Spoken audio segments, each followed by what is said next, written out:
Merely raising the debt limit one more time will not solve America's fiscal crisis. Congress has repeatedly demonstrated that it does not perceive the debt ceiling, the total amount of debt the federal government can legally borrow, as a binding constraint on its spending. Every time the accumulated federal debt approaches the limit, Congress raises it. This means the debt ceiling does not meaningfully prevent the federal government from borrowing and spending more money than it has.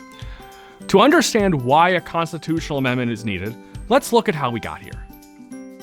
On January 29, 2023, the United States reached the debt ceiling once again, after having previously reached it in 2021, and before that in 2013.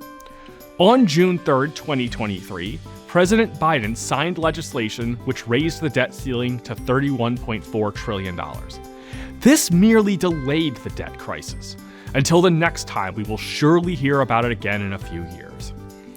If the debt ceiling is ever reached without being raised, the United States Treasury will run out of cash, unable to borrow enough money to pay for expenditures that Congress has already promised through legislation.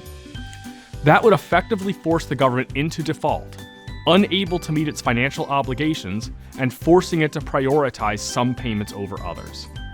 No one is quite sure how that would work, but some results are fairly certain. Interest rates on U.S. federal government debt, especially U.S. Treasury notes, would increase because those who loan money to the federal government by buying the government's bonds would perceive a higher risk of default in the future. This would make purchasers more reluctant to loan money to the federal government, and they would demand a higher interest rate to cover the higher risk. As a result, U.S. taxpayers would pay higher taxes to finance the same amount of federal government activity. The United States has never defaulted on its debt, but we've had close calls like the current situation many times before. The debt ceiling was first created by the Second Liberty Bond Act, passed by Congress and signed by President Wilson in 1917. And it was intended to constrain the federal government's spending. Congress and the president can't spend too much money, the thought goes, if the debt is limited, much as a teenager will not spend too much of their parents' money if their credit card has a low credit limit. But the debt ceiling has repeatedly failed to achieve its purpose. Rather than limit its spending to avoid getting near the top, Congress has often run its budget up against the ceiling and then proclaimed to the American taxpayers that the debt ceiling must be raised, or else the federal government will go into default. The problem is that the debt ceiling has no teeth. Congress itself created the debt ceiling, and what Congress makes, Congress can change. It is as if parents gave their teenagers the authority to change the credit limit on the credit card unilaterally. If teenagers are so immature that a low credit limit must constrain them, they are presumably too irresponsible to be trusted not to increase their own credit limit when given the opportunity. So too with Congress. For the debt ceiling to be a binding constraint, Congress must not be empowered to raise its own debt limit. If Congress is to perceive the debt limit as a credibly binding constraint, then the ceiling must be set one level above Congress. The U.S. Constitution should be amended to restrict the ability of Congress to incur more debt. So the debt ceiling would be essentially the same as it is today, except it would be set by a constitutional amendment rather than by ordinary legislation, so that raising it would require another amendment.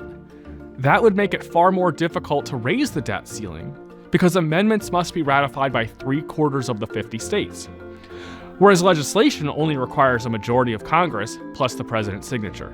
Congressional representatives would be more likely to treat a constitutional debt ceiling as a binding constraint because the federal government could not unilaterally modify the ceiling.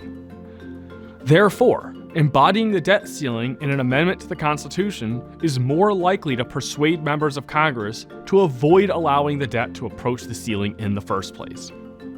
Alternatively, we could add a balanced budget amendment to the Constitution, similar to the balanced budget provisions in the constitutions of every U.S. state except Vermont. A balanced budget requires that every year expenditures do not exceed revenues. A balanced budget amendment is, therefore, equivalent to a complete ban on deficits and debt. Now, some states have particular variations on this theme. For example, Indiana prohibits state debt except for temporary and casual deficits for exceptional circumstances. Most states permit debt for capital expenditures, such as transportation and other infrastructure. A balanced budget of that sort would mostly prohibit deficits and debts, while still permitting a few deficits and debts in special circumstances.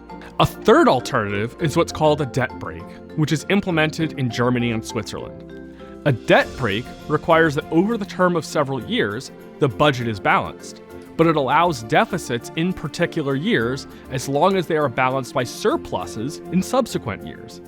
This ensures that in the long run, the budget is balanced while still allowing for government spending to deviate from tax revenue in extraordinary circumstances. The point in any case is that one way or another, some binding constraint on the debt should be embodied within the US Constitution so that the government cannot unilaterally alter its own debt limit.